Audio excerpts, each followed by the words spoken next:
Hi friends, मैं हूं मुकुल अग्रवाल, आपका वेल्थ क्रिएशन दोस्त। ये वीडियो पार्ट 2 है रियल एस्टेट मास्टर क्लास का।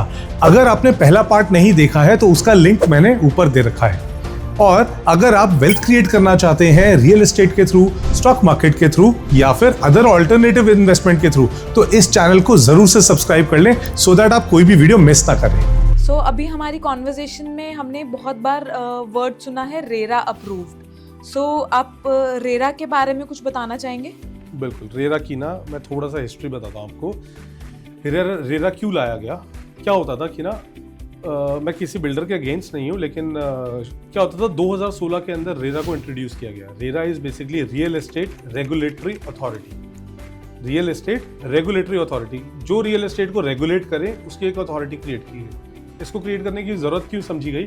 जैसे हमारे स्टॉक मार्केट के अंदर सेबी है जो पूरा स्टॉक मार्केट को रेगुलेट करता है, इस तरीके से रियल एस्टेट को रेगुलेट करने के लिए रेरा लेके आया गया। ये सेंट्रलाइज्ड एक्ट था जहाँ पे पूरी सेंट्रल गवर्नमेंट ने बनाया, और उसके बाद हर स्टेट को अपने अपने रूल्स, अपने अपने स्टेट लेवल के ऊपर पॉलिसीज बनाने का राइट दिया गया। तो हर स्टेट अपना अपना रेरा चलाता है और सेंट्रलाइज जो है वो रेरा एक्ट के थ्रू रेगुलेट किया जाता है। इसको इंट्रोड्यूस क्यों किया गया? बहुत बार क्या होता था, अभी अंडर कंस्ट्रक्शन प्लॉट्स में ही होता था। एक बिल्डर है, उन्होंने क्या किया, बिल्डर नंबर ए, उन्होंने कहा मैं प्रोजेक्ट लेके आ रहा हूँ, मैं प्रोजेक्ट लेके आ रहा हूँ। लोगों को बोला आप अंडर कंस्ट्रक्शन के अंदर पैसे लगाएं। उन्होंने पैसे दिए, 1000 लोग आ गए, 1000 लोगों ने इनिशियल वो 5-5, 10-10% का इनिशियल पैसा दे दिया। अब बिल्डर के पास पैसा रेडी हो गया। इंस्टेड ऑफ कि वो उस प्रोजेक्ट के ऊपर पैसा लगाते, उसका लैंड तो खरीद ही लिया था उससे, लेकिन बाकी का जो पैसा है उसकी कंस्ट्रक्शन में लगाते जिससे कि अल्टीमेटली डिलीवरी हो सकती, वो क्या करते थे, दूसरी लैंड जाके बाई कर लेते। फिर कहते थे मेरा दूसरा प्रोजेक्ट आ रहा है, उसके लिए पैसे इकट्ठा करते थे, उससे तीसरी लैंड खरीद लेते थे, प्रोजेक्ट नहीं बनाते थे। तो ग्रेजुअली क्या वो डिफॉल्ट होने स्टार्ट हो। टाइम बीत गया, निकल रहा है, और लोग जो है वो लड़ रहे हैं, ये फ्रॉड है, ये ऐसे है, ये वैसे है। तो उस चक्कर में क्या, लैंड बैंक तो उन्होंने खरीद लिया इतना बड़ा, लेकिन किसी को भी कंस्ट्रक्शन करके कंप्लीशन करके नहीं दिया। अब लोगों के साथ होने लग गया फ्रॉड। ठीक है, फ्रॉड के अंदर क्या होने लग गया, क्योंकि उन्हें वैल्यू तो मिली नहीं, ना उन्हें फ्लैट्स मिले, ना कोई कुछ और मिला। वो जाते थे बिल्डर के पास, बिल्डर मेरा फ्लैट कहाँ है, मेरा फ्लैट कहाँ है, लड़ रहे हैं। तो गवर्नमेंट ने देखा कि ये तो इनके साथ चीटिंग हो गई है, तो क्या करे, गवर्नमेंट क्या करती, तो उनको अल्टीमेटली ये एक्ट लेके आना पड़ा रेगुलेट करने के लिए। तो आप देखना 2016 के अंदर ही आया, 2017 या 18 के अंदर जाके इम्प्लीमेंट हो पाया, क्योंकि गवर्नमेंट को भी करने के लिए पहले एक्ट बनाएगी, पार्लियामेंट पर पास कराएगी, पास करवाने के बाद उसके बाद आप देखोगे कि उसके बाद वो टीम बनाएगी उसको रेगुलेट करने के लिए। आज बोल तो दिया पूरे हिंदुस्तान का इतना सारा रियल एस्टेट रेगुलेट करना है, पर लाने में, करने में, इम्प्लीमेंट करने में उसको भी टाइम लगता है, गवर्नमेंट को भी टाइम लगता है। तो 1 से 2 साल उसको रेगुलेट करने में लग गए। लेकिन जब गवर्नमेंट ने एक्शन लेना स्टार्ट किया तो कितने ही बिल्डर्स बर्बाद हो गए। जैसे हमारे यहाँ पे उन्हें जेल भी जाना पड़ा, के थे उन्हें जेल जाना पड़ गया है। आपने नाम सुना होगा, यहाँ के बहुत बड़े बिल्डरों में से एक थे। राइट, आई सॉ बहुत सारी कंस्ट्रक्शंस थी, वो बीच में ही रुक गई ऐसे थे जिनके कंस्ट्रक्शन रुक गया। इसी तरीके से बहुत सारे ऐसे बिल्डर्स थे जिनका कंस्ट्रक्शन रुक गया और सब चीजें रुक गई। क्यों? क्योंकि वो इसी तरीके की चीजें कर रहे थे। उसका रीजन क्या था जो उनका कंस्ट्रक्शन रुक गया? अभी आपको बताया ना, पैसा इधर से उधर कर दिया, बिल्डिंग बनाने के लिए पैसे नहीं बचा। बट तो आप उनकी क्रेडिबिलिटी पे कुछ मतलब क्या हम नहीं, अब ये रेरा क्यों आया, मैंने इसको आपको बताया कि 2016 में इसको जब लेके आए, इनके ऊपर सारे एक्शन हुए।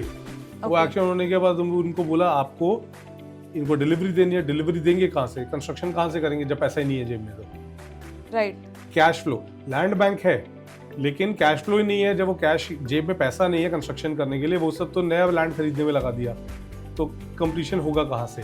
अब गवर्नमेंट ने कहा या तो आप इसे कंप्लीट करके टाइमली दो, नहीं तो अब जेल जाओ। तो अल्टीमेटली उन्हें कहीं ना कहीं जेल जाना पड़ गया। बट 2016 के बाद, रेरा आने के बाद ये चीज़ अच्छी हो गई। जब उन्होंने 2, 4, 5 लोगों को जेल में डाल दिया तो बाकी सारे लोग कॉन्शियस हो गए। जैसे पुलिस डंडा लेके, पता हो कि यहाँ पे स्ट्रिक्टनेस है और आपको जेल में डाल दिया जाएगा, तो बाकी बिल्डर ठीक हो गए। तो ग्रेजुअली क्या हुआ, बाकी बिल्डर ठीक होने की वजह से वो डिलीवरीज देने लग गए। आज की डेट में भी क्या हो रहा है, देखिए हाईवेज को, जैसे मैंने आपको बताया कि 2016 में एक्ट लगा था और 2018 तक आते आते इन्होंने इम्प्लीमेंट करना स्टार्ट किया। आज भी 2024 में अगर मैं बात करूँ, बहुत स्ट्रिक्ट नहीं हो पाया रेरा, लेकिन पहले से बहुत बेहतर हो गया है, बहुत लोगों को पैसा दिला दिया है, बहुत सारे चीज़ों की कंस्ट्रक्शन होने लग गई है। जो भी बिल्डर आज भी लेट कर रहा है उसके ऊपर एक्शन लेना स्टार्ट कर दिया है और धीरे धीरे ग्रेजुअली आने वाले 2-4 साल में ये और बहुत स्ट्रांग हो जाएंगे और हर बंदा सिक्योर हो जाएगा। अब बहुत सारे ऐसे वाले हमारे प्रोजेक्ट्स हैं जो अभी भी स्टैंड स्टिल खड़े हुए हैं, आज भी मार्केट में रखे हैं। जैसे हमने आम्रपाली की बात करी या सुपरटेक का सुपरनोवा करके एक यहाँ पे है, बहुत ही बड़ा प्रोजेक्ट है। अभी ये ऑफिशियली डिक्लेयर हुआ नहीं है, बट क्योंकि मुझे पता है अल्टीमेटली क्या होगा, ये सारे के सारे NCLT में जाते हैं। NCLT बेसिकली समझ लो इसी का ट्रिब्यूनल हो गया और कोर्ट में जाते हैं, ऐसा समझ लो। NCLT में जाते हैं और रेरा के अंडर एक्ट के अकॉर्डिंग सिंपल सी चीज़ है, अगर कोई बिल्डर प्लॉट पूरा नहीं कर पाया या अपना प्रोजेक्ट पूरा नहीं कर पाया टाइम, तो उसको क्या करेंगे, उसको जो अलॉटी है, जिसने वो बाय किया था अंडर कंस्ट्रक्शन की को प्लॉट को बाय किया था, उनको पहला राइट मिलता है, क्या आप ये कंस्ट्रक्शन खुद कंप्लीट करना चाहते हो?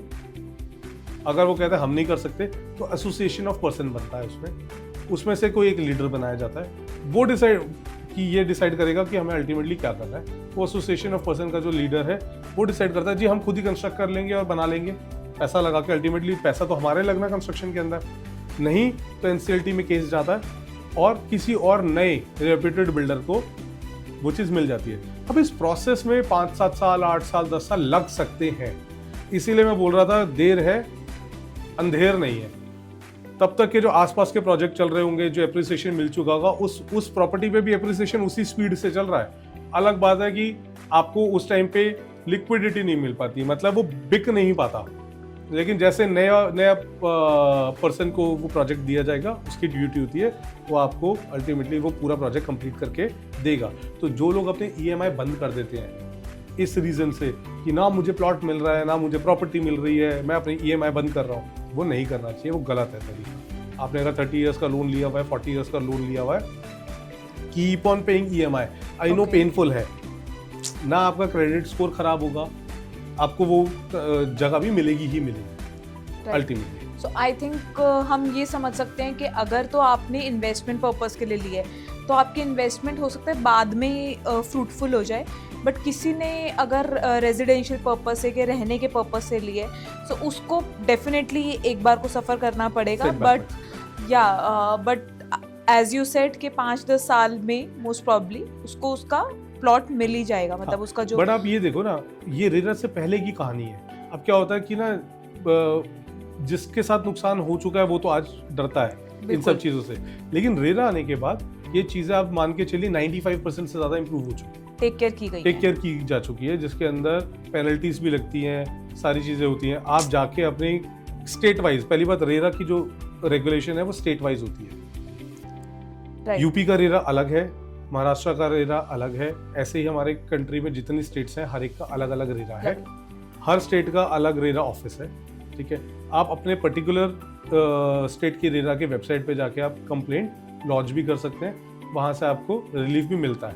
आज रिलीफ स्लो है, क्यों है? क्योंकि वो भी अभी धीरे धीरे ट्राई कर रहे हैं, वो भी अंडरस्टैंड करने की कोशिश कर रहे हैं कि अल्टीमेटली प्रॉब्लम्स क्या क्या है, किस तरीके से फ्रॉड्स हो रहे हैं, तो वो भी ग्रेजुअली उसके रूल्स रेगुलेशन निकाल रहे हैं। बट एक टाइम आएगा, सेबी भी पहले ऐसा था, आपने पहले कभी भी देखा हो, कभी कोई फ्रॉड हुआ, कोई हर्षद मेहता का फ्रॉड हुआ या कोई और फ्रॉड हुआ, तो अल्टीमेटली होता क्या है कि धीरे धीरे कोई भी अथॉरिटी, कोई भी डिपार्टमेंट स्ट्रांग बनता है। इसका ये मतलब नहीं है कि चीज़ें खराब है, तभी मैंने प्रोबेबिलिटी ऑफ प्रॉफिट 80% 90% की बात की थी। लेकिन स्टॉक मार्केट की अगर मैं बात करता हूँ, स्टॉक मार्केट में प्रोबेबिलिटी ऑफ प्रॉफिट 80% 90% नहीं है, वो 20, मैं तो उसको लेस देन 50% मानता हूँ।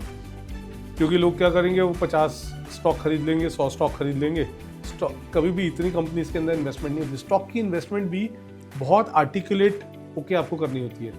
अगर हमें कभी भी इन्वेस्ट करना है, लाइक सपोज मुझे कभी भी अपार्टमेंट में इन्वेस्ट करना है या किसी सोसाइटी में अगर मुझे हाउस बाय करना है, तो मुझे सबसे पहले रेरा अप्रूव्ड बिल्डर के साथ ही इन्वेस्ट करना चाहिए। एम आई राइट?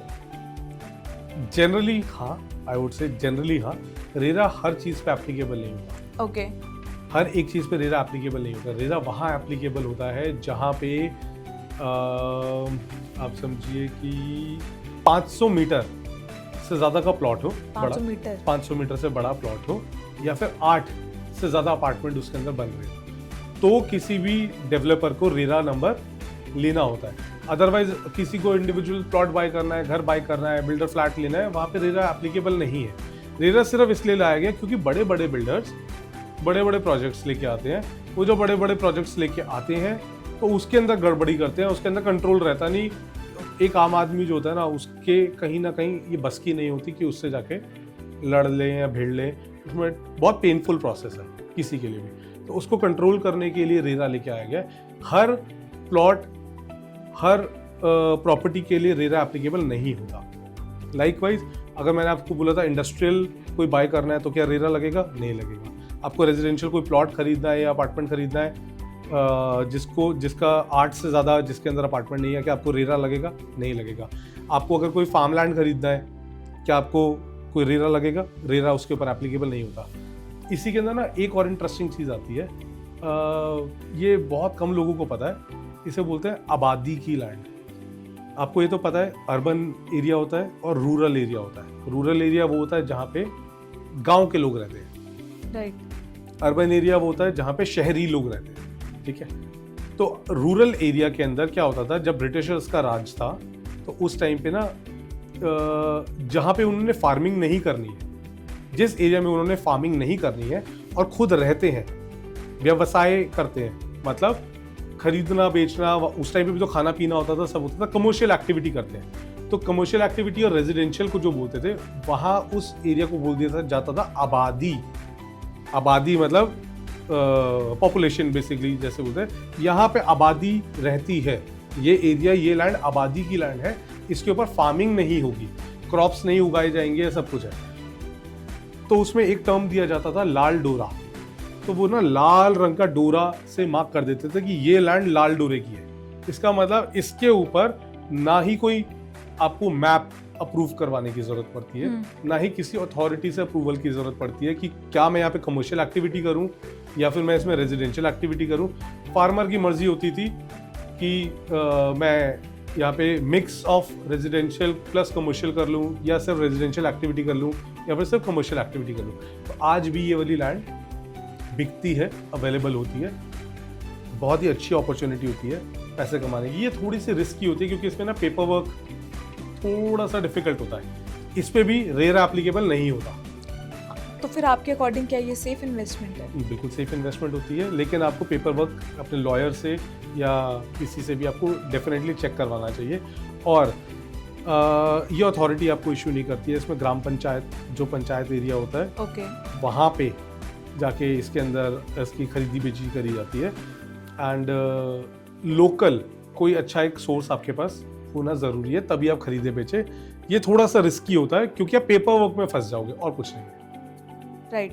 मतलब ये अमेजिंग अपॉर्चुनिटी होती है। आपको दिखाई देगा कि मेन जिस जगह पे रेजिडेंशियल है, जिस जगह पे कमर्शियल है, वहीं पे आज की डेट में आबादी की आपको इमीडिएट वहीं पे लैंड मिल जाएगी। तो मान लो आज नोएडा के अंदर कोई एक जगह है जहाँ पे वो जिसका रेट है 5 लाख रुपए गज का है, वही आबादी की लैंड आपको शायद 2 लाख रुपए गज में मिल जाएगी, सिमिलर सेम जगह पे, और जिसमें आपको मैप भी नहीं लेना पड़ेगा, आपको अप्रूवल भी नहीं करवाने पड़ेंगे, और आप आराम से रेजिडेंशियल कमर्शियल एक्टिविटी कर सकते हैं। लेकिन इसके अंदर क्योंकि जब सस्ता होता है तो थोड़ा सा घपलेबाजी भी हो जाती है, तो आपको पता होना चाहिए कि जी उसके अंदर क्या क्या पेपर वर्क, क्या सीक्वेंस में आपको किस तरीके से चेक करवाना है, या आप किसी भी लीगल पर्सन की आप हेल्प ले सकते हैं जो लैंड के अंदर काम करते हैं। सो राइट, आज जो हमने डिस्कस करा उसके according what we can conclude is कि हिस्टोरिकली रियल एस्टेट जो है हमेशा से it's a good asset class to invest in. इससे हमेशा हमारे वेल्थ जो है हिस्टोरिकली जो देखा गया है वो बढ़ती ही है, बढ़ती भी है, है, it's a good form of investment, right, बढ़ती भी है और आगे बढ़ती भी जाएगी। फिर उसके बाद हमने देखा कि different classes of real estate होती है जिसमें हम इन्वेस्ट कर सकते हैं, जिसमें आपकी हो गई commercial, industrial and residential. Residential में भी आपकी एक प्लॉट वाला पार्ट हो गया जिसमें हम हाउस बिल्ड कर सकते हैं, और उसके अलावा हमारा हो गया अपार्टमेंट वाला। देन वी हैव फार्मलैंड जो हमने डिस्कस किया था, जिसमें हम फार्म हाउस वाली हो गई, राइट। सो उसके बाद हमने डिस्कस किया कि जो रियल एस्टेट में there is a regulatory authority जिसको हम कहते हैं रेरा। सो रेरा जो है, रेरा इज गवर्नमेंट एंटिटी जो अप्रूव करती है जिसके अप्रूवल के बेसिस पे ही हमें देखना चाहिए कि आपकी जो सोसाइटी है या आपके अपार्टमेंट्स है या बिल्डिंग है वो is right to invest in और not. Right so I think और इसके रियल अलावा भी एस्टेट हमने- में काफ़ी टॉपिक्स हैं जो कि we are curious to know about. Right so I think I would like to know more about real estate. मतलब मेरे बहुत सारे क्वेश्चंस थे जो अभी आना चाह रहे थे, जी। So we will cover it in the next part. I think we can cover it in part 2 और पार्ट 3, जैसे Right. भी इसके अंदर वो आएगा, और हमारी जो व्यूअर्स हैं वो भी इजीली सीख सकते हैं। आपके जो भी क्यूरियस क्वेश्चंस है ना, आप खुल के पूछो, मैं एकदम एक एक चीज़ का I will try to answer each and everything. आपको कब इन्वेस्ट करना है, कहाँ इन्वेस्ट करना है, कैसे करना है, when to enter, when to exit, etcetera. So guys, अगर आपके कोई भी क्वेश्चंस हैं रियल एस्टेट को लेके, इन्वेस्टमेंट को लेके, whether it is stock market और या रियल एस्टेट में मैं कहाँ पे इन्वेस्ट करूँ, कब करूँ, कैसे करूँ, किसी भी तरीके का, आप कमेंट बॉक्स के अंदर ड्रॉप करें अपने क्वेश्चंस। अगर आपको कुछ लीगल एडवाइस चाहिए तो भी आप ड्रॉप करें उसके अंदर। हम एक एक चीज़ को अपने नेक्स्ट वीडियोज़ में, आने वाली वीडियोज़ के अंदर कवर करने की पूरी कोशिश करेंगे।